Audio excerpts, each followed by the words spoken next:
ವಿಜಯಪುರ ಪೊಲೀಸರಿಂದ ಬ್ಯಾಂಕ್ ಸಿಬ್ಬಂದಿ ಸಭೆ. ಇತ್ತೀಚೆಗೆ ಕರ್ನಾಟಕದಲ್ಲಿ ಆ್ಯಂಡ್ ಪರ್ಟಿಕ್ಯುಲರ್ಲಿ ನಮ್ಮ ಜಿಲ್ಲೆಯಲ್ಲಿನೂ ಕೂಡ ಬೀದರ್ ಆಗಿರ್ಬೋದು, ಗುಲ್ಬರ್ಗ ಆಗಿರ್ಬೋದು, ಬೆಳಗಾವಿ ಆಗಿರ್ಬೋದು, ವಿಜಯಪುರದಲ್ಲಿ 2 ಘಟನೆ ಆಗಿರ್ಬೋದು, ಬಾಗಲಕೋಟದಲ್ಲಿ ಆಗಿರ್ಬೋದು, ಅದೇ ರೀತಿ ದಾವಣಗೆರೆ ಮತ್ತು ರಾಣೆಬೆನ್ನೂರು, ಆಮೇಲೆ ಮಂಗಳೂರು, ಸೊ ಹಲವಾರು ಕಡೆಗಳಲ್ಲಿ ನಿಮಗೆ ಬ್ಯಾಂಕ್ ಕಳ್ಳತನ ಆಗಿರ್ಬೋದು, ಬ್ಯಾಂಕ್ ದರೋಡೆ ಆಗಿರ್ಬೋದು, ಬ್ಯಾಂಕ್ ರಾಬರಿ ಆಗಿರ್ಬೋದು ವಿಚಾರಗಳು ನಿಮ್ಮ ಗಮನಕ್ಕೆ ಬಂದಿದೆ. ಸೊ ಕೆಲವೊಂದು ಕೇಸುಗಳಲ್ಲಿ ಇವತ್ತಿನವರೆಗೂ ಕೂಡ ಆರೋಪಿಗಳು ಸಿಕ್ಕಿಲ್ಲ, ಕೆಲವೊಂದು ಕೇಸುಗಳಲ್ಲಿ ಆರೋಪಿಗಳು ಸಿಕ್ಕಿದ್ದಾರೆ. ಫಂಡಮೆಂಟಲಿ ಯಾಕೆ ನಾವು ನಿಮ್ಮನ್ನ ಕರೆದಿದ್ದೀವಿ, ಇವತ್ತು ಜಿಲ್ಲಾ ಮಟ್ಟದಲ್ಲಿ ನಾನು ಮತ್ತೆ ಜಿಲ್ಲಾಧಿಕಾರಿಗಳು ಸೇರಿ ಇದನ್ನ ಸಭೆಯನ್ನು ನಾವು ತಗೋತಾ ಇದ್ದೀವಿ. ನಿಮಗೊಂದು ಮೆಟೀರಿಯಲ್ ಅನ್ನ ರೆಡಿ ಮಾಡಿ ಕೊಡ್ತಾ ಇದ್ದೀವಿ. ಅಂದ್ರೆ ನೀವು ಮಾಡುವಂತ ಕರ್ತವ್ಯವನ್ನ ನಾವು ಇವತ್ತು ನಿಮಗೆ ಹೇಳ್ಕೊಡ್ತಾ ಇದ್ದೀವಿ ಅನ್ನೋದ್ರ ಬಗ್ಗೆ ತಿಳಿಸ್ಬೇಕಾಗಿದೆ. ಯಾಕೆಂತಂದ್ರೆ ಬ್ಯಾಂಕು ಒಂದು ದೇಶದ ಆರ್ಥಿಕತೆಯ ಭದ್ರ ವ್ಯವಸ್ಥೆಗೆ ಬಹಳ ಫೌಂಡೇಶನ್, ಅದು ಭದ್ರ ಬುನಾದಿ ಹಾಕೊಡುತ್ತೆ. ಒಂದು ಆರ್ಥಿಕ ಅರ್ಥವ್ಯವಸ್ಥೆಗೆ ಬ್ಯಾಂಕಿಂಗ್ ಸೆಕ್ಟರ್ ಬಹಳ ಇಂಪಾರ್ಟೆಂಟ್ ರೋಲ್ ಪ್ಲೇ ಆಗುತ್ತೆ.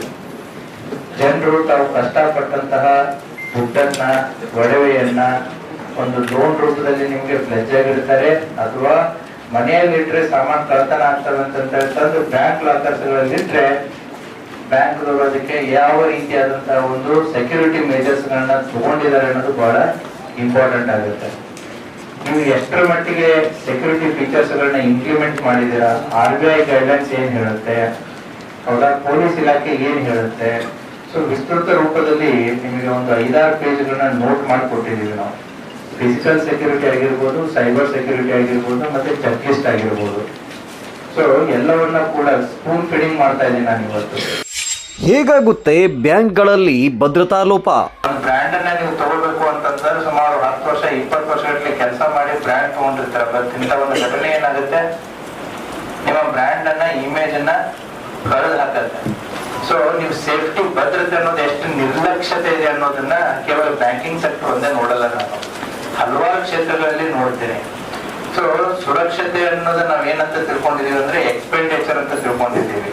ಸುರಕ್ಷತೆ ನೀವು ಓದಿದ್ದನ್ನೆಲ್ಲ ಮಾಡ್ಬೋದು, ನೀವು ಆರ್ಥಿಕ ಪ್ರಗತಿ ಆಗ್ಬೋದು, ನೀವು ಬೆಳಿಬೋದು, ಮಾಡ್ಬೋದು, ಬಟ್ ಅಷ್ಟ ನೀವ್ ಇದ್ರೆ ಅಲ್ವಾ ಅದು ಕಂಟಿನ್ಯೂ ಆಗೋದಕ್ಕೆ. ಸೊ ನಿಮ್ಮ ಎಕ್ಸಿಸ್ಟೆನ್ಸ್ ಎದ್ರ ಮೇಲಿದೆ, ಜನರ ನಂಬಿಕೆ ಮತ್ತು ವಿಶ್ವಾಸದ ಮೇಲಿದೆ, ಹೌದಾ.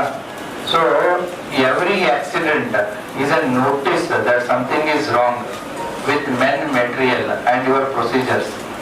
ಬೇರೊಬ್ಬರಿಗೆ ಪೆಟ್ಟು ಬಿದ್ದ ಮೇಲೆ ನಾನು ಕಲಿತೀನಿ ಅನ್ನೋದಿದ್ರೆ ಪ್ರತಿಯೊಬ್ಬರು ಪೆಟ್ಟು ತಿನ್ಬೇಕಾಗತ್ತೆ. ಇವಾಗ ಕೆನರಾ ಬ್ಯಾಂಕ್ ಆಯ್ತು, ಈಗ SBI ಬ್ಯಾಂಕ್ ಆಯ್ತು, ಅವ್ರದ್ದಾಗಿದೆ ಬಿಡು, ನಮ್ದೇನಾಗಿಲ್ಲ. ಯಾವಾಗ ನಿಮ್ದು ಪಾಳೆ ಬರುತ್ತೆ ಅನ್ನೋದು ಕಾಯ್ಕೊಂಡು ಕೊಡಕ್ ಹೋಗ್ಬೇಡಿ. ಬೇರೆಯವ್ರಿಗೆ ಪೆಟ್ಟು ಬಿದ್ದಿದ್ದನ್ನ ನೋಡಿ ಇದನ್ನ ಸರಿಪಡಿಸ್ಕೊಳ್ಳಿ. ಸೊ ಹಾಗಾಗಿ ಆ ಹಿನ್ನೆಲೆಯಲ್ಲಿ ಇವತ್ತು ನಿಮಗೆ ನಾವು ಈ ಮೀಟಿಂಗ್ ಅನ್ನ ಕರೆದಿದ್ದೀವಿ. ಭದ್ರತಾ ಲೋಪಗಳನ್ನ ವಿವರಿಸಿದ್ದಾರೆ SP ಲಕ್ಷ್ಮಣ್ ನಿಂಬರಗಿ. ಕೆಲವೊಂದ್ ಕಡೆ ATM ಮಷಿನ್ಸ್ ಇಟ್ಟಿರ್ತಾರೆ, ಏರ್ಪೋರ್ಟ್, ಮಾಲ್, ಅಲ್ಲಿ ಕೆಲವೊಂದಿಷ್ಟು ಮೊಬೈಲ್ ಇರ್ತವೆ. But rest of the places ATMs structure ಗಳನ್ನು ಕೂಡ ಯಾವ ರೀತಿ ಇರ್ಬೇಕು ಅನ್ನೋದು ಕೂಡ ಇದೆ. Come to the third point, adequate CCTV surveillance, guards and tamper proofing. Tamper proofing ಅಂತೂ ಕೆಲವೊಮ್ಮೆ ಸೈಬರ್ ಫ್ರಾಡ್ಸ್ ಗಳನ್ನು ಕೂಡ ನಿಮ್ಮ ATMs ಗಳಲ್ಲಿ ಇಟ್ಟು ನಡೀತಾ ಇರುತ್ತೆ. ಬಟ್ ಗಾರ್ಡ್ಸ್ ಯಾಕೆ ಇಡ್ತಾ ಇಲ್ಲ ಅನ್ನೋದು ನೀವು ಉತ್ತರ ಕೊಡ್ಬೇಕಾಗುತ್ತೆ. ಸೊ ಇದನ್ನ ನಾನ್ ಹೇಳ್ತಾ ಇಲ್ಲ, ಇವರ್ ಸರ್ಕ್ಯುಲರ್ ಡೇಟೆಡ್ ಎಲ್ಲ ಇದೆ ಅಲ್ಲಿ, RBI ಇದು the circular security measures for ATMs RBI 2018 and 19 ನಲ್ಲಿ ನಾನು ರೆಫರೆನ್ಸ್ ಡೇಟ್ಸ್ ಅದೇ ಕೊಡ್ತಾ ಇದ್ದೀನಿ. ನೀವು ಮಾಡ್ಬೇಕಾಗಿರುವಂತ ಕೆಲಸ ಕರ್ತವ್ಯಗಳು ನಾನು ಹೇಳ್ತಾ ಇಲ್ಲ, ನಿಮ್ಮ RBI ಹೇಳ್ತಾ ಇದೆ ಅಂತ ಹೇಳಿ. ಅದೇ ರೀತಿ cash in transit, cash management vehicles. So ಇದರಲ್ಲಿ ಏನಾಯ್ತು, ಕ್ಯಾಶ್ ಟ್ರಾನ್ಸಿಟ್ ಅಲ್ಲಿ ಆಗ್ಬೇಕಾದ್ರೆ ಆಗಿರೋದಲ್ವಾ. ಸೊ ಕ್ಯಾಶ್ ಟ್ರಾನ್ಸಿಟ್ ಆಗ್ಬೇಕಾದ್ರೆ ಆಗಂತಕರು ಬಂದು ನಿಮ್ದು ಆರ್ಮ್ಡ್ ಗಾರ್ಡ್ ಇತ್ತು. ಸೊ ಅದಕ್ಕೂ ಕೂಡ ಗೈಡ್ಲೈನ್ಸ್ ಇದೆ ನಿಮಗೆ. ಏನಿದೆ, cash banks and vehicles use by the banks or bank cash management service providers must specially fabricated with secure compartments ಅಂತೇಳಿ. ನಿಮ್ ಸರ್ವಿಸ್ ಪ್ರೊವೈಡರ್ಸ್ಗಳು they are very important. Service providers ಕೂಡ ಆಡಿಟ್ ಆಗ್ತಾ ಇರಬೇಕು, ಪೊಲೀಸ್ ವೆರಿಫಿಕೇಶನ್ ಆಗ್ತಾ ಇರಬೇಕು, ಎಲ್ಲ ಆಗ್ತಾ ಇರಬೇಕು. ಯಾವಾಗ ವೆಹಿಕಲ್ ಅದನ್ನ ಯಾವ ರೀತಿ ಡಿಸೈನ್ ಮಾಡಿದ್ದಾರೆ, ಆ ಸ್ಟ್ರಕ್ಚರ್ ಏನಿದೆ ಅದಕ್ಕೂ ಒಂದು ಕೂಡ ಸ್ಟ್ಯಾಂಡರ್ಡ್ ಇದೆ, ಅದ್ರ ಪ್ರಕಾರ ಆಗ್ಬೇಕು. ಅದರಲ್ಲಿನೂ ಕೂಡ CCTV ಒಳಗಡೆ ಹೊರಗಡೆ ಇರಬೇಕು ಅನ್ನೋದಿದೆ. ಟೈರ್ಸ್ ಕೂಡ ಎಂತದ್ ಯೂಸ್ ಮಾಡ್ಬೇಕು ಅನ್ನೋದಿದೆ. ಯಾರೋ ಬೇಕು ಅಂತಾನೆ ಹೋಗ್ಬೇಕಾದ್ರೆ ಅದನ್ನ ಪಂಚರ್ ಮಾಡಿ ಗಾಡಿನ ನಿಲ್ಲಿಸ್ಬಿಟ್ಟು ಮಾಡುವಂತ ಸಾಧ್ಯತೆ ಇರುತ್ತೆ. ಅದಕ್ಕೆ tubeless tyres, see your safety measures ಎಲ್ಲಿವರೆಗೂ ತಗೊಂಡು ಹೋಗಿದ್ದಾರೆ ಅನ್ನೋದನ್ನ. ಹೌದಾ, ಒಂದು ವೆಹಿಕಲ್ ನ ನೀವು ಮೂವ್ ಮಾಡ್ಬೇಕು, ಅದರಲ್ಲಿ ಕ್ಯಾಶ್ ಅಥವಾ ಗೋಲ್ಡ್ ಅಂತಂದ್ರೆ ಆ ವೆಹಿಕಲ್ ಟೈರ್ಸ್ ಟ್ಯೂಬ್ಲೆಸ್ ಇರಬೇಕು ಅನ್ನೋವರೆಗೂ ಕೂಡ ನಿಮ್ಗೆ ಡೈರೆಕ್ಷನ್ಸ್ ಇದೆ. But how many of you are following it? Next, armored guards, weapons in valid licensed conditions. So ಎಷ್ಟು ಜನ ಇದೆ? Our major problem with the banking security ಏನಿದೆ ಅಂತಂದ್ರೆ armed guards weapons in valid license conditions. 100 crore ಗಟ್ಟಲೆ ವ್ಯವಹಾರ ಮಾಡ್ತಿರ್ಬೇಕಾದ್ರೆ 20,000 ಇಟ್ಕೊಂಡು ಒಬ್ಬ armed security ಇಟ್ಟೋದಕ್ಕೆ ಹಿಂದೆ ಮುಂದೆ ನೋಡ್ತಾ ಇರ್ಬೇಕಾದ್ರೆ ನಾವ್ ಯಾರನ್ನು ಪ್ರಶ್ನೆ ಮಾಡಬೇಕು? ಉದಾಹರಣೆಗೆ ಮನಗುಳಿ ನಾನು ತಗೊಳ್ತೀನಿ, ಹೌದಾ? ಲಾಕರ್ಸ್ ಗಳ ಬಗ್ಗೆ, ಬಿಕಾಸ್ ದಟ್ ಎಂಟೈರ್ ಇನ್ಸಿಡೆಂಟ್ ಮೂಲ ಕಾರಣ ಲಾಕರ್ಸ್ ಗಳಿಗೆ ಸಂಬಂಧಪಟ್ಟಂತ SOP ಗಳನ್ನ ನೀವು ಪಾಲನೆ ಮಾಡದೇ ಇರೋದು. ಯಾರು ಕೀ ಲಾಕರ್ಸ್ ಗಳನ್ನ ಇಟ್ಕೋಬೇಕು? there will be key 1 and key 2. there is a person A and person B. ನಾನು ಹೇಳಕ್ ಹೋಗಲ್ಲ, ಮ್ಯಾನೇಜರ್ ಇರ್ಬೋದು, next your senior most officer ಇರ್ಬೋದು. ಮ್ಯಾನೇಜರ್ ಇಲ್ಲ ಅಂತಂದ್ರೆ key 1 will come to your level 2, the key 2 will go to level 3. ಒಬ್ಬ ಸಿಪಾಯಿಗೂ ಕೂಡ ನೀವು ಒಳಗಡೆ ಎಂಟ್ರಿ, ಅವನು ಕೀ ಮ್ಯಾನೇಜ್ಮೆಂಟ್ ಗೆ ಒಬ್ಬ ಕಾಂಟ್ರಾಕ್ಟ್ ಬೇಸಿಸ್ ಮೇಲೆ ಇರುವಂತ ಸಿಪಾಯಿಗೂ ನೀವು ಆಪರೇಟ್ ಮಾಡಕ್ ಬಿಟ್ರೆ ಏನಾಗುತ್ತೆ? ಹೋಗ್ಲಿ, ನೀವು ಕೀ ಲಾಕರ್ ಓಪನ್ ಮಾಡ್ಬೇಕಾದ್ರೆ ಇಬ್ರು ಇರಬೇಕು, ಕ್ಲೋಸ್ ಮಾಡ್ಬೇಕಾದ್ರೆ ಇಬ್ರು ಇರಬೇಕು, ಲಾಕರ್ ಅಲ್ಲಿ ಎಷ್ಟು ಜನ ಹೋದ್ರು ಎಷ್ಟು ಜನ ಬಂದ್ರು ಎಲ್ಲ ಕೂಡ ನಿಮ್ಮಲ್ಲಿ ಅಪ್ಡೇಟ್ ಇರಬೇಕು.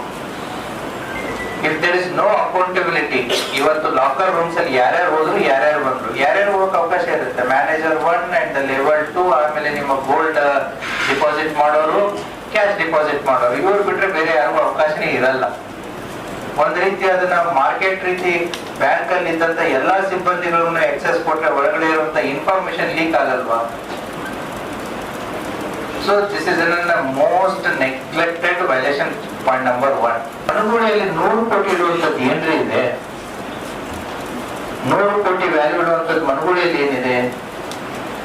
60-70 ಕೋಟಿ ಇರುವಂತ ಚಡಚಣದಲ್ಲಿ ಏನಿದೆ? ಲಿಮಿಟೇಷನ್ಸ್ ಅನ್ನೋದು ಬೇಡವಾ? ಆಯ್ತಪ್ಪ, ಬಿಜಾಪುರ್ ನನ್ನ ಕ್ಯಾಪಿಟಲ್ ಸಿಟಿ ಇದೆ, ನಾನು ಇಲ್ಲಿ ಇಟ್ಕೋತೀನಿ ಅಂತ ಹೇಳಿ ನೀವು 100 ಕೋಟಿ ಮನಗುಳಿಯಲ್ಲಿ ಇಟ್ಕೊಂಡಾಗ ನೀವು ಇಬ್ರು ಸೆಕ್ಯೂರಿಟಿ ಗಾರ್ಡ್ಗಳನ್ನ 24/7 ಆರ್ಮ್ಡ್ ಮ್ಯಾನ್ಗಳನ್ನ ನೀವು ಹಾಕದೇನೆ ಹೇಗೆ ಇಟ್ಕೋತೀರಾ? ಅದೇ ರೀತಿ ಚಡಚಣದಲ್ಲಿನೂ ಕೂಡ ಇರುವಂತ ಸೆಕ್ಯೂರಿಟಿಯನ್ನ ಒಳಗಡೆ ಜೆರಾಕ್ಸ್ ಕ್ಲರಿಕಲ್ ಜಾಗ ಹಚ್ಕೊಂಡ್ ಕೂತ್ರೆ then what is the use? ಅದಕ್ಕೆ ನಾನು ನೋಡ್ತಾ ಇದ್ದೀನಿ ಈ ನೆಗ್ಲಿಜೆನ್ಸ್ ಗಳಲ್ಲಿ ಯಾವ ರೀತಿ ನಾವು ಬ್ಯಾಂಕಿಂಗ್ ಅಫಿಷಿಯಲ್ಸ್ ಗಳನ್ನ BNS ಅಡಿಯಲ್ಲಿ, IPC ಅಡಿಯಲ್ಲಿ ಯಾವ ರೀತಿ ಕ್ರಮ ಕೈಗೊಳ್ಬಹುದು ಅಂತ we are studying it. You are also equally responsible for the safety of the public money. So it is a human negligence ಅಲ್ಲ ಇವೆಲ್ಲ. ಇರುವಂತ ಸೆಕ್ಯೂರಿಟಿ ಗಾರ್ಡ್ ನಲ್ಲಿ ಸೆಕ್ಯೂರಿಟಿ ಕೆಲಸ ಮಾಡೋದ್ ಬಿಡ್ದೇನೆ ಅವನನ್ನ ಒಳಗಡೆ ಇಟ್ಕೊಂಡ್ ಕೂತ್ರೆ ಆಯ್ತು. ಟೈಮ್ ಲಿಮಿಟೇಷನ್ಸ್ ಎಷ್ಟಿರುತ್ತಪ್ಪ? ಎಷ್ಟು ಗಂಟೆಗೆ ನಿಮ್ದು ಬ್ಯಾಂಕಿಂಗ್ ಸರ್ವಿಸ್ ಪ್ರೊವಿಷನ್ಸ್ ಕ್ಲೋಸ್ ಆಗಬೇಕು? ನಿಮ್ಮ ಗೈಡ್ಲೈನ್ಸ್ ಪ್ರಕಾರ ಎಷ್ಟು ಗಂಟೆ? 4:30ಗೆ ನಿಮ್ದು ಕ್ಲೋಸ್ ಆಗಬೇಕು. ಆಯ್ತು, ಕ್ಯೂದಲ್ಲಿ ಇದ್ದಾರೆ ಜನ, ಮೊದ್ಲೇ ಬಂದು ಕೂತಿದ್ದಾರೆ, ಕ್ಯೂ ಕ್ಲಿಯರ್ ಮಾಡೋದಕ್ಕೆ ಎಷ್ಟೊತ್ತು ಬೇಕಾಗುತ್ತೆ? ಎಷ್ಟೊತ್ತು ಬೇಕಾಗುತ್ತೆ? ಒಂದ್ 5 ಗಂಟೆ ಅಂದ್ರೆ ಕ್ಲೋಸ್ ಆಗ್ಬೇಕಾದ್ರೆ 5 ಗಂಟೆ ಕ್ಲೋಸ್ ಆದ್ಮೇಲೆ ನಿಮ್ ಸೆಕ್ಯೂರಿಟಿ ಗಾರ್ಡ್ ಫಸ್ಟ್ ಏನ್ ಮಾಡ್ಬೇಕು? 6:30 ತನಕ ಪಬ್ಲಿಕ್ ಒಳಗೆ ಬಿಡಕ್ ಬಿಟ್ರೆ ಏನಾಗುತ್ತೆ? ಚರ್ಚನೆ ಆಯ್ತಲ್ಲ, ಅದೇ ಆಗೋದು. ಇನ್ನು ಲಾಕರ್ಸ್ ಗಳಿಗೆ ಬರ್ತೀನಿ. ಸೆಕೆಂಡ್ ಪಾಯಿಂಟ್, ಲಾಕರ್ಸ್ ಗಳು ಹೇಗೆ ಅಂತಂದ್ರೆ ನಾವು ಅನ್ಕೊಂಡಿರ್ತೀವಿ ಏನಪ್ಪಾ ಇದು ಡೂಪ್ಲಿಕೇಟ್ ಮಾಡಕ್ಕೆ ಬರಲ್ವೇನೋ ಅಂತಂದ್ರೆ ಸುಮಾರು 20-25 ವರ್ಷದ ಹಿಂದಿರುವಂತ ಲಾಕರ್ಸ್ ಗಳನ್ನೇ ನೀವು ಇವತ್ತಿಗೂ ಯೂಸ್ ಮಾಡ್ತೀನಿ ಅಂದ್ರೆ ಹೇಗಾಗುತ್ತೆ? ಈಗ ನನ್ನ ಮೊಬೈಲ್ ಸಾಫ್ಟ್ವೇರ್ ವ್ಯಾಲಿಡಿಟಿ 7 ವರ್ಷ ಕೊಡ್ತಾರೆ. ಯಾವುದೇ ಒಂದು ಮೊಬೈಲ್ ತಗೊಂಡಾಗ ನಿಮಗೆ ಸಾಫ್ಟ್ವೇರ್ ಅಪ್ಡೇಟ್ ಆಗಿರ್ಲಿ ಅಥವಾ ಅದಕ್ಕೆ ವ್ಯಾಲಿಡಿಟಿ ಆಗಿರ್ಲಿ ಪ್ರತಿಯೊಂದಕ್ಕೂ ಕೂಡ ಟೈಮ್ ಎಕ್ಸ್ಪೈರಿ ಅನ್ನೋದಿದೆ. ಟ್ಯಾಬ್ಲೆಟ್ಗೂ ಕೂಡ ಟೈಮ್ ಎಕ್ಸ್ಪೈರಿ ಅನ್ನೋದಿದೆ, ಮನುಷ್ಯನಿಗೂ ಕೂಡ ಒಂದು ಎಕ್ಸ್ಪೈರಿ ಅನ್ನೋದಿದೆ. ಗತಕಾಲದಲ್ಲಿ ಕೂಡಿಸಿದಂತ ಲಾಕರ್ನ ಇವತ್ತಿಗೂ ನಾನು ಬಳಕೆ ಮಾಡ್ತೀನಿ ಅಂತಂದ್ರೆ ಅದಕ್ಕೆ ಎಕ್ಸ್ಪೈರಿ ಡೇಟ್ ಇಲ್ವಾ? ಆಯ್ತು, ಎಷ್ಟು ಜನ ನಿಮ್ದು ಬಯೋಮೆಟ್ರಿಕ್ ಅಥವಾ ನಿಮ್ಮ ಏನು ಫಿಂಗರ್ ಪ್ರಿಂಟ್ ಆಗಿರ್ಬೋದು, ಬಯೋಮೆಟ್ರಿಕ್ ಆಗಿರ್ಬೋದು, ಅಥವಾ ಫೇಸ್ ID ಪ್ರಕಾರ ನಿಮ್ದು ಲಾಕರ್ ಸಿಸ್ಟಮ್ ನ ಓಪನ್ ಮಾಡೋ ಫೆಸಿಲಿಟೀಸ್ ಗಳನ್ನ ಇಟ್ಕೊಂಡಿದ್ದಾರೆ ಹೇಳಿ. ನಿಮ್ಮ ಮೊಬೈಲ್ ಇದೆ, ನಿಮ್ಮ ಮೊಬೈಲು 50,000 20,000 ಹಿಡ್ಕೊಂಡು 1 ಲಕ್ಷ ರೂಪಾಯಿ ಇರುವಂತ ಮೊಬೈಲ್ ಒಂದು ಫೇಸ್ ID ಅನ್ನೋದಿದೆ. ಸಾರ್ವಜನಿಕರು ನೂರಾರು ಕೋಟಿ ಇಟ್ಕೊಳ್ಳುವಂತ ಬ್ಯಾಂಕ್ ಅಲ್ಲಿ ನಿಮ್ಗೆ ಡಿಜಿಟಲ್ ಸೇಫ್ಟಿ ಸೆಕ್ಯೂರಿಟಿ ಮೆಜರ್ಸ್ ಗಳನ್ನೇ ಇಲ್ಲ. ಸೊ ಇನ್ನೂ ಕೂಡ ನಾವು ಕೀಯಲ್ಲೇನೆ ಇದೀವಿ. ಆಯ್ತು, ಯಾರು ಬಂದ್ರಪ್ಪ ಒತ್ತಿದ್ರು. ಸೊ ನಿಮ್ ಮೊಬೈಲ್ ದಲ್ಲೇ ಕೂತ್ಕೊಂಡು ನಿಮ್ ಮನೆಯಲ್ಲಿ CCTV ಇಟ್ಟುಕೊಂಡು ಯಾರೇ ಬಂದ್ರು ಕೂಡ ಸೌಂಡ್ ಮಾಡೋದಕ್ಕೆ ವ್ಯವಸ್ಥೆ ಸಿಂಪಲ್ ಒಬ್ಬ ಸಾಮಾನ್ಯ ಮನುಷ್ಯ ಇವತ್ತು ಇಟ್ಟುಕೊಳ್ಳುವಂತ ಒಂದು ಪರಿಸ್ಥಿತಿಗೆ ಮುಟ್ಟಿದ್ದಾನೆ. ಯಾಕೆ ಬ್ಯಾಂಕಿಂಗ್ ಸೆಕ್ಟರ್ಸ್ ಗಳು ಇದನ್ನ ಮಾಡ್ತಾ ಇಲ್ಲ? ನಿಮ್ಮ ನೈಟ್ ಟೈಮ್ ಅಲ್ಲಿ ಯಾರೇ ಕೂಡ ಇಂಟ್ರೂಡರ್ಸ್ ಗಳು ನಿಮ್ಮ ವಸ್ತುಗಳನ್ನ ಒಳಗಡೆ ಟಚ್ ಮಾಡಿದಾಗ it cannot make A sound in your mobile. ನಾನು ಹೇಳ್ತಾ ಇರೋದು ಸಾಕಷ್ಟು ಆಪ್ಷನ್ಸ್ ಗಳಿದೆ, ಆದ್ರೆ ಇಂಪ್ಲಿಮೆಂಟೇಷನ್ ನಾವು ಮಾಡಕ್ ಹೋಗ್ತಾ ಇಲ್ಲ. ಪರ್ಸನಲ್ ಸೆಕ್ಯೂರಿಟಿ ಬಂದಾಗ, ನನ್ನ ಮನೆ ಸೆಕ್ಯೂರಿಟಿ ಬಂದಾಗ ನಾನು ಪ್ರತಿಯೊಂದನ್ನು ಕೂಡ ನಾನು ಅಡಾಪ್ಟ್ ಮಾಡ್ಕೊಳ್ಳೋದಕ್ಕೆ ರೆಡಿ ಇದ್ದೀನಿ. ಆದ್ರೆ ಸಾರ್ವಜನಿಕರ ಹಿತದೃಷ್ಟಿ, ಸಾರ್ವಜನಿಕರ ದುಡ್ಡು ಅಂತ ಬಂದಾಗ ನಾನು ಅದಕ್ಕೆ ರೆಡಿ ಇಲ್ಲ. ಸೊ 4:30ಗೆ ಕ್ಲೋಸ್ ಆಗ್ಬೇಕಾಗಿರೋದು 5 ಗಂಟೆ ಆಯ್ತಪ್ಪ, ಕ್ಯೂದಲ್ಲಿ ಇದ್ದವ್ರನ್ನ 5 ಗಂಟೆ ಕ್ಲೋಸ್, 6:30ವರೆಗೂ ಇಟ್ಕೊಂಡು ಕೂತ್ರೆ ಒಬ್ಬ ವ್ಯಕ್ತಿ 2 ಗಂಟೆ ಬ್ಯಾಂಕ್ ಒಳಗಡೆ ಬಂದು ಹಾಗೆ ಕೊಡ್ತಾನೆ. 4:30ಗೆ ಬಂದವನು 6:30 ತನಕ ಅವನು ಯಾರು ಏನು ಎಂತ ಅಂತ ಮಾತಾಡ್ಸೋರು ಯಾರು ಇಲ್ಲ ಅಂತಂದ್ರೆ ಕೋವಿಡ್ ಮುಗಿದ ಎಷ್ಟು ವರ್ಷ ಆಯ್ತು? ಕೋವಿಡ್ ಮುಗಿದ ಎಷ್ಟು ವರ್ಷ ಆಯ್ತು? ಎಷ್ಟು? ಇವತ್ತು ಮಾಸ್ಕ್ ಹಾಕೊಂಡು ಒಳಗಡೆ ಬರ್ತಾರೆ, ಹೆಲ್ಮೆಟ್ ಹಾಕೊಂಡು ಬರ್ತಾರೆ. ನೀನ್ ಮಾಸ್ಕ್ ಯಾಕೆ ಹಾಕೊಂಡೆ, ಹೆಲ್ಮೆಟ್ ಯಾಕೆ ಹಾಕೊಂಡೆ, ಮಾಸ್ಕ್ ತೆಗೆ, ಹೆಲ್ಮೆಟ್ ತೆಗೆ ಅಂತಂದ್ರೆ ನಿಮ್ ಸೆಕ್ಯೂರಿಟಿ ಗಾರ್ಡ್ ಆಗ್ಲಿ ನೀವಾಗಿ ಕೇಳುವುದಿಲ್ಲ. ನಿಮ್ಮ ಸೆಂಟ್ರಿ ಡ್ಯೂಟೀಸ್ ಗಳಿಗೆ ಏನೇನಿದೆ? ಏನಪ್ಪ ನಿಮ್ಮ ಸೆಕ್ಯೂರಿಟಿ ಗಾರ್ಡ್ ಮಾಡ್ಬೇಕಾಗಿರುವಂತ ಕೆಲಸ ಹೊರಗಡೆ ನಿಂತು ಯಾರು ಬಂದ್ರು ಯಾರಿಲ್ಲ. ಈ ರೂಮ್ ಅಲ್ಲಿ ಒಬ್ಬ ವ್ಯಕ್ತಿ ನಾನು ಅಲ್ಲಿ ಹೊರಗಡೆ ಸೆಕ್ಯೂರಿಟಿ ನಿಲ್ಸಿದ್ರೆ ಅವ್ರ ಫಂಡಮೆಂಟಲ್ ಏನ್ ಕೆಲಸ ಇರುತ್ತೆ? ಒಳಗಡೆ ಯಾರು ಬರ್ತಾ ಇದ್ದಾರೆ, ಅವರ ಪರ್ಪಸ್ ಆಫ್ ವಿಸಿಟ್ ಏನು, ಅವನ ಮುಖ ನೋಡ್ತಾನೆ ಇಲ್ಲ, ಅವನು ನೋಡ್ತಾನ? ಮಾಸ್ಕ್ ತೆಗಿಸ್ ನೋಡ್ಬೇಕು, ಹೆಲ್ಮೆಟ್ ತೆಗಿಸ್ ನೋಡ್ಬೇಕು. ಇವೆಲ್ಲ ಬೇಸಿಕ್ ನಾವ್ ಹೇಳ್ಕೊಡ್ಬೇಕಾ ಅಥವಾ ನೀವು ಬ್ಯಾಂಕ್ ಅಲ್ಲಿ ಇರುವಂತ ಮ್ಯಾನೇಜರ್ಸ್ ಗಳು ನಿಮ್ಮ ಸಿಬ್ಬಂದಿ ನೀವ್ ಹೇಳ್ಕೊಡ್ಬೇಕಾ? These are the violations. ನಮ್ಮ ಅಬ್ಸರ್ವೇಷನ್ಸ್ ವೈಲೇಷನ್ಸ್ ಗಳು ಇವೇ ಆಗ್ತಾ ಇರೋದು. ಇವೇನ್ ನಿಮ್ಮ ಸಿಂಪಲ್ ಗೊತ್ತಿರುವಂತ ಕೆಲಸ ಕಾರ್ಯಗಳು ಸರಿಯಾಗಿ ಆಗದೆ ಇರುವಂತದಿಂದನೇ ಈ ಘಟನೆಗಳು ಆಗ್ತಾ ಇರೋದು. Preservation of CCTV footage the biggest blunder. ಹಾಗೆ ಒಂದು ಬ್ಯಾಂಕ್ ಅಲ್ಲಿ CCTV ಫುಟೇಜ್ 3 ತಿಂಗಳ ಕಡೆ ಡಿಸ್ಕನೆಕ್ಟ್ ಮಾಡಿದ್ರು ಕೂಡ ಯಾರಿಗೂ ಗಮನಕ್ಕಿಲ್ಲ ಅಂತಂದ್ರೆ CCTV ಫುಟೇಜ್ ಪ್ರತಿದಿನ ಮ್ಯಾನೇಜರ್ ಆದರೂ 24 ಅವರ್ಸ್ ಹಿಂದಗಡೆ ಏನಾಯ್ತು ಅದನ್ನ ಚೆಕ್ ಮಾಡ್ಬೇಕಾಗಿರೋದು ಅವ್ರ ಜವಾಬ್ದಾರಿ. ನಮ್ದು ಮೊಬೈಲ್ ಆಗಿರೋ ಫೋಟೋಸ್ ಡೇಟಾಸ್ ಸೇಫ್ ಆಗಿ ಇಟ್ಕೊಳ್ಬೇಕು, ಕ್ಲೌಡ್ ಅಲ್ಲಿ ಇಟ್ಕೊಳ್ತೀರಿ. ಮತ್ತೆ ಪಬ್ಲಿಕ್ ಸೇಫ್ಟಿಗೆ ನಿಮ್ಮ CCTV ಫುಟೇಜ್ ನ ಕ್ಲೌಡ್ ಅಲ್ಲಿ ಇಟ್ಕೊಳಕ್ ಆಗಲ್ಲ ಅಂದ್ರೆ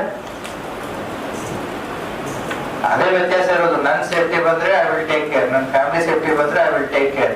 ಸಾರ್ವಜನಿಕರ ಸೇಫ್ಟಿ ಬಂದ್ರೆ it is not my job, it is police job. ನನ್ ವಿಚಿತ್ರ ಏನು ಅನ್ನೋದನ್ನ ಹೇಳ್ತೇನೆ.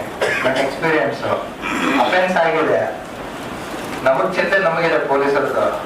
ವರ್ಕಿಂಗ್ ಇನ್ ಘಟನೆ ಆದ ಮೇಲೆ that it is our responsibility. ಹೌದಾ? We work 24/7 to get this things, this people. Unfortunately after 24 hours again second time visit ಮಾಡಿದ್ದೆ ನಾನು ಒಂದು ಕಡೆ. ಘಟನೆ ಆದ ಒಂದು 24 ಅವರ್ಸ್ಗೆ ಸಿಚುವೇಶನ್ ಎಷ್ಟು ವರ್ಸ್ಟ್ ಇದೆ ಅಂತಂದ್ರೆ, so they offer A cup of tea. So ನಮ್ ಕೆಲಸ ಇದೆ, ಟೈಮ್ ಇಲ್ಲ. ಹೌದಾ? ಏನ್ ನಿಮ್ ಟೆನ್ಷನ್ ಇಲ್ವಾ ಅಂತ ನಾನ್ ಕೇಳಿದೆ. ಸರ್ ಏನ್ ಸಮಸ್ಯೆ ಇಲ್ಲ ಸರ್, ಅದಕ್ಕೆ ಇನ್ಶೂರೆನ್ಸ್ ಇದೆ. That is the level of responsibility. Sir ಏನಾಗಲ್ಲ ಸರ್, ನಮ್ದಂತೂ ಇನ್ಶೂರೆನ್ಸ್ ಇದೆ ಸರ್, ಸಿಗದೇ ಇದ್ರು ಕೂಡ ಬರುತ್ತೆ. ಘಟನೆ ಬಗ್ಗೆ ಕಿಂಚಿತ್ತು ಚಿಂತೆನೂ ಇಲ್ಲ, ಅದರ ಬಗ್ಗೆ ಪಶ್ಚಾತ್ತಾಪನೂ ಇಲ್ಲ. It is a sad state of affairs. ನಾವು ಎಲ್ಲಾ ಕಡೆ ರಿಹರ್ಸಲ್ ಮಾಡ್ತೀವಿ, ಏನು ಡಿಸಾಸ್ಟರ್ ಮ್ಯಾನೇಜ್ಮೆಂಟ್ ರಿಹರ್ಸಲ್ ಮಾಡ್ತೀವಿ, ಸೇಫ್ಟಿ ಪ್ರೋಟೋಕಾಲ್ಸ್ ಗೆ ರಿಹರ್ಸಲ್ ಮಾಡ್ತೀವಿ. ಯಾಕೆ ನೀವು ಬ್ಯಾಂಕಿಂಗ್ ಸೆಕ್ಟರ್ಸ್ ದವರು ಈ ರಿಹರ್ಸಲ್ ಪ್ರಾಕ್ಟೀಸ್ ನ ಅಟ್ಲೀಸ್ಟ್ ಒನ್ಸ್ ಇನ್ 6 ಮಂತ್ ಯಾಕೆ ಮಾಡ್ಕೋಬಾರ್ದು? ನಿಮ್ಗೆಲ್ಲ ಇದೆ. ಈ ಅನ್ಫಾರ್ಚುನೇಟ್ಲಿ ಈಗೇನಿಗೆ SBI ಆಯ್ತಲ್ಲ, ಎಲ್ಲಾ ಸಿಬ್ಬಂದಿಗಳೇನು ಒಂದೇ ಕಡೆ ಕೂತಿದ್ರಲ್ಲ, ಅಲ್ಲೆಲ್ಲ ಬಟನ್ಸ್ ಇವೆ ಆಪರೇಟ್ ಮಾಡೋದಕ್ಕೆ, ಅಲರ್ಟ್ ಮಾಡೋದಕ್ಕೆ. ಅವ್ರಿಗೆ ಪ್ರಾಕ್ಟೀಸ್ ಎಲ್ಲ ಒತ್ತಿ ಹಿಂಗ್ ಕೂತಾಗ ಒಂದ್ ಬಟನ್ ತಳಗಡೆನೆ ಇದೆ, ಒತ್ತಿದ ಅಲರ್ಟ್ ಆಗ್ಬಿಡುತ್ತೆ ಹೊರಗಡೆ. ಅವ್ನು ಒತ್ತಿ ರೂಢಿನೇ ಇಲ್ಲದ, ಒತ್ತಿದ್ರೆ ಏನಾದ್ರು ಬ್ಲಾಸ್ಟ್ ಆಗುತ್ತೆ ಅನ್ನೋ ಒಂದು ಮೈಂಡ್ ಸೆಟ್ ಇದ್ರೆ ಅವೇದು ಬರ್ತಾನೆ. ಕಾರ್ಪೆಂಟ್ರಿ ಕೆಲಸಕ್ಕೆ ಕಾರ್ಪೆಂಟರ್ ಎಲ್ಲಿರ್ತಿದ್ರು, ಎಲ್ಲಿದ್ರು ಲಾಕ್ರು. ಅದ ಇವರು ಈ ಕಾರ್ಪೆಂಟ್ರಿ ಕೆಲಸ ಮಾಡೋರಿಗೆ, ರಿಪೇರಿ ಮಾಡೋರಿಗೆ ನೀವು ಬ್ಯಾಂಕ್ ಪ್ರೊಮೈಸಸ್ ಗಳನ್ನ ರಾತ್ರಿ ಮಕ್ಕಳು ಬಿಟ್ರೆ, ನೀವು ಮನೇಲಿ ಮಲಗಿದ್ರೆ ನಾವು ಬ್ಯಾಂಕಿಂಗ್ ಸ್ಟ್ರಕ್ಚರ್ ಪೂರ್ತಿ ಸ್ಟಡಿ ಮಾಡಿ ಫಾರ್ಮೆಟ್ ರೆಡಿ ಮಾಡ್ತಾನೆ. ಇಂಥ ಬ್ಲಂಡರ್ಸ್ ಆಗಿದ್ದಾವೆ. ಟೇಬಲ್ ಮಾಡಕ್ ಬಂದವನಿಗೆ, ಕುರ್ಚಿ ಮಾಡಕ್ ಬಂದವನಿಗೆ, CCTV ರೆಡಿ ಮಾಡಕ್ ಬಂದವನಿಗೆ, ಎಲ್ಲಿ ಮಕ್ಕಳ ಜಾಗ ಇಲ್ಲ, ಇಲ್ಲೇ ಮಕ್ಕೊಂಡ್ಬಿಡಪ್ಪ ಬ್ಯಾಂಕ್ ಒಳಗಡೆ. ಎಷ್ಟು ಗ್ರಾಂಟೆಡ್ ತಗೊಂಡಿದೀವಿ ನಾವು ಸೇಫ್ಟಿ ಮೆಜರ್ಸ್ ಗಳನ್ನ. ಬ್ಲಂಡರ್ ಏನಾಗ್ತದೆ ಈಗ ಅರ್ಥ ಆಗ್ತದೆ ನಿಮ್ಗೆಲ್ಲರಿಗೂ. ಮತ್ತೆ ಯಾರನ್ನ ಜವಾಬ್ದಾರಿ ಮಾಡ್ಲಪ್ಪ? ಅಕ್ಯೂಸ್ಗಳ ಜೊತೆಗೆ ಮತ್ತೆ ನಾವು ಆಕ್ಷನ್ ತಗೋಬೇಕು ಪೊಲೀಸ್ ಇಲಾಖೆ. ಉದಾಹರಣೆ ಕೊಡ್ತಾ ಇದೀನಿ, 2 ಉದಾಹರಣೆಗಳು ಆಗಿರೋ ಘಟನೆಗಳನ್ನೇ, ನಿಮ್ಗೆ ನೈಜ ಘಟನೆಗಳನ್ನೇ ನಿಮ್ ಮುಂದೆ ಇವತ್ತು ನಾನು ತರ್ತಾ ಇರೋದು. RBI ಭದ್ರತಾ ನಿಯಮಗಳು ಪಾಲಿಸಲೇಬೇಕು. So night vision CCTVs, night vision CCTVs, ಎಷ್ಟು ಜನ ನೈಟ್ ವಿಷನ್ CCTVs ಗಳನ್ನ ಹಾಕಿದೀರಾ? ನಾನಿಲ್ಲಿ ಇವತ್ತು ಡಿಸ್ಟ್ರಿಕ್ಟ್ ಕೋಆಪರೇಟಿವ್ ಬ್ಯಾಂಕ್ಸ್ ಗಳನ್ನು ಕರೆದಿದ್ದೀನಿ. ಇವತ್ತು ಬರೀ ನ್ಯಾಷನಲೈಸ್ ಬ್ಯಾಂಕ್ಸ್ ಅಷ್ಟೇ ಅಲ್ಲ, ಪಬ್ಲಿಕ್ ಏನು ನಮ್ಮ NBFCs, ನಾನ್ ಬ್ಯಾಂಕಿಂಗ್ ಫೈನಾನ್ಷಿಯಲ್ ಅದಾಗಿರ್ಬೋದು, district cooperative, all kinds of banking persons are there today ಇವತ್ತು. ಹೌದಾ? ಯಾಕಂತಂದ್ರೆ ಇದು ಪದೇ ಪದೇ ಆಯ್ತು ಅಂತಂತಂದ್ರೆ ಅದು ನಿಮ್ಮ ಫೇಲ್ಯೂರ್ನೇ ಈಗ. ಯಾಕಂದ್ರೆ ನೀವು ಇಷ್ಟೆಲ್ಲ ಸೇಫ್ಟಿ ಮೇಜರ್ಸ್ ತಗೊಂಡ್ರು ಕೂಡ ಆಯ್ತು ಅಂತಂದ್ರೆ ಕೇಳಿ ಅದು ನನ್ನ ಜವಾಬ್ದಾರಿ ಆಗುತ್ತೆ. ನಾವು ಪೊಲೀಸ್ನವ್ರು ಬಂದು ಅವಾಗ ನಮ್ ಕೆಲಸ ಏನ್ಬೇಕು ಮಾಡ್ತೀವಿ, ಬಿಡುದಿಲ್ಲ. SBI ಮಾಡೇ ತೋರ್ತೀವಿ. ಈ ಮನುಗಳಿನೂ ಆಗಿದೆ, ಪತ್ತೆ ಆಗಿದೆ, ಇದು SBI ಮಾಡ್ತೀವಿ. ಬಟ್ ನೀವು ಮಾಡೋ ತಪ್ಪುಗಳಿಗೆ, ನೀವು ಮಾಡೋ ತಪ್ಪು ಅಂತಂದ್ರೆ it is are the prescribed ಏನು ಸೇಫ್ಟಿ ಗೈಡ್ಲೈನ್ಸ್. ಈ ಸೇಫ್ಟಿ ಗೈಡ್ಲೈನ್ಸ್ ಗಳನ್ನ ನೀವು ಫಾಲೋ ಮಾಡಿನೂ ಆದ್ರೆ as we are there. But ಮಾಡೋ ಕೆಲಸಗಳನ್ನ ನಾವು ಮಾಡದೇನೆ ನಮ್ಮ ನೆಗ್ಲಿಜೆನ್ಸ್ ಅಂದ್ರೆ ಈ ಅವಕಾಶಗಳನ್ನ ಕೊಟ್ಟಾಗ ಆಗೋ ಘಟನೆಗಳಿಗೆ ನೀವು ಕೂಡ ಅಷ್ಟೇ ಜವಾಬ್ದಾರರಾಗ್ತೀರಿ. ಏನು ನಿಮ್ಮ ಅಲಾರ್ಮಿಂಗ್ ಸಿಸ್ಟಮ್ಸ್ ಗಳನ್ನ ಒತ್ತೋದ್ರಲ್ಲಿ ಅದಕ್ಕೆ 6 months ಒಂದು ರಿಹರ್ಸಲ್ ಮಾಡಿ ನೀವೇ ಮಾಡಬಹುದು. ಬ್ಯಾಂಕ್ ಮ್ಯಾನೇಜರ್ ನೇತೃತ್ವ ತಗೊಂಡು, ಆಯ್ತಪ್ಪ ಈ ಸಾಯಂಕಾಲ 5 ಗಂಟೆ ಆಯ್ತು ಹೇಗೆ, ಬೆಳಿಗ್ಗೆ 10 ಗಂಟೆ ಆಯ್ತು ಹೇಗೆ, ಮಧ್ಯಾಹ್ನ ಊಟ ಟೈಮಲ್ಲಿ ಆಯ್ತು ಹೇಗೆ. Your people should be trained to use your safety equipments. ನಿಮ್ ಬ್ಯಾಂಕ್ ಅಲ್ಲಿ ಇರುವಂತಹ ಸೇಫ್ಟಿ ಇಕ್ವಿಪ್ಮೆಂಟ್ಸ್ ಗಳನ್ನ ಬಳಸ್ಕೊಳ್ಳೋದಕ್ಕೆ ಅವರು ಟ್ರೈನ್ ಆಗಬೇಕು. 6 months ಒಂದ್ಸರಿ ನೀವು ರಿಹರ್ಸಲ್ ಮಾಡಿದ್ರೆ they will be mentally trained. ಅಂತ ಸಂದರ್ಭಗಳಲ್ಲಿ ಏನ್ ಮಾಡ್ಬೇಕು ಅಂತಂತೇಳಿ ಯಾರು ಗೊತ್ತಿರೋದು ಗೊತ್ತಾಗುತ್ತೆ, ಗೊತ್ತೇ ಆಗಲ್ಲ. ಕಾಲಲ್ಲಿ ಇರುತ್ತೆ, ಕೈಯಲ್ಲಿ ಇರುತ್ತೆ, ಟೇಬಲ್ ಒಳಗಡೆ ಇರುತ್ತೆ. ಅವನು ಎಲ್ಲೋ ನಲ್ಲಿ ಲಾಕರ್ ರೂಮ್ ಹತ್ರ ಹೋಗಿರ್ತಾನೆ. ನಿಮ್ಗೆ ಏನ್ ಮಾಡ್ಬೇಕು ಅನ್ನೋದು ಗೊತ್ತಿರುತ್ತೆ, ಯಾರು ಗೊತ್ತಿರುತ್ತೋ ಗೊತ್ತೂ ಆಗಲ್ಲ. ಸೊ ಇದನ್ನ ಟ್ರೈನಿಂಗ್ ಮಾತ್ರ ಸಾಧ್ಯ. ನಾವು ರೆಡಿ, ಆರ್ ಯು ರೆಡಿ ಎಂದು ನಿಂಬರಿಗೆಯವರ ಖಡಕ್ ಪ್ರಶ್ನೆ. ಬ್ಯಾಂಕಿಂಗ್ ಸೆಕ್ಟರ್ಗೆ ನಿಮಗೆ ನಂಬಿಕೆನೆ ಏನು? ನಂಬಿಕೆನೆ ಬಂಡವಾಳ, ಭದ್ರತೆ ಅದರ ಏನು ಕೀಲಿ ಕೈ. ನಿಮಗೆ ನಂಬಿಕೆನೆ ಬಂಡವಾಳ, ಭದ್ರತೆನೆ ಅದರ ಕೀಲಿ ಕೈ. ನಾವು ಕೂಡ ಬ್ರೆಡ್ ಅಂಡ್ ಬಟರ್ ಪೊಲೀಸ್ ಇಲಾಖೆದು. ನಾವು crime prevention and crime detection ಏನು ನಮ್ದು everyday duty, and it is the bread and butter of me and my family. ಅದೇ ರೀತಿ ಕೂಡ ನಿಮ್ಮದು ನಂಬಿಕೆಯೇ ಬಂಡವಾಳ, ಭದ್ರತೆ ಅದರ ಕೀಲಿ ಕೈ. ಯಾಕಂತಂದ್ರೆ we are ready to work with you people, whether you people are ready to work with us. ಯಾಕಂದ್ರೆ ನಾವು ಜನಸೇವೆಗೆ 24/7 365 days ವಿ ಆರ್ ರೆಡಿ. ಅದೇ ರೀತಿ ಬ್ಯಾಂಕ್ಗಳು ಕೂಡ ರೆಡಿ ಇದಾವ. ಪ್ರಶ್ನೆ ಬರೋದು ಅದು. ಇವಾಗ ಚೆಕ್ ಲಿಸ್ಟ್ ಕುರಿತು ವಿಜಯಪುರ SP ಅವರಿಂದ ವಿವರಣೆ. ಇವತ್ತಿನ ಈ ಕಾರ್ಯಕ್ರಮದಲ್ಲಿ ನೀವು ಇಷ್ಟೆಲ್ಲ ಬಂದಿದ್ದೀರಾ.